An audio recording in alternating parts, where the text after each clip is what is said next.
Prasanna Virupaksha under ground Shiva temple. Entrance and beautiful atmosphere, చాలా huge place లో ఉంది ఇది.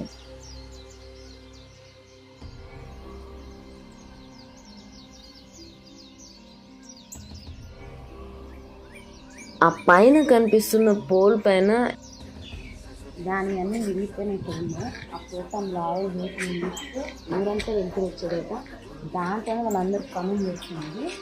ఇక్కడ నుంచి యాక్చువల్గా ఇది ఎంట్రన్స్, అండర్ గ్రౌండ్ ఉంది కదా, వర్షపు నీళ్ళు నిండిపోయాయి. సో అక్కడ కనిపిస్తుంది చూడండి నంది. ఆ నంది ముందు వెళ్తే శివుడు. మనం వెళ్ళొచ్చు, కానీ ఇప్పుడు వాటర్ మొత్తం నిండిపోవడం వల్ల చాలా లోతుగా ఉంది, డేంజర్, లోపల ఏమైనా ఉండొచ్చు అంటే వెళ్ళట్లేదు. సో అట్లా ఈ టెంపుల్ మొత్తం అండర్ గ్రౌండ్ అవడం వల్ల మొత్తం పాకులు పడిపోయింది. ఇది అండర్ గ్రౌండ్ శివ టెంపుల్.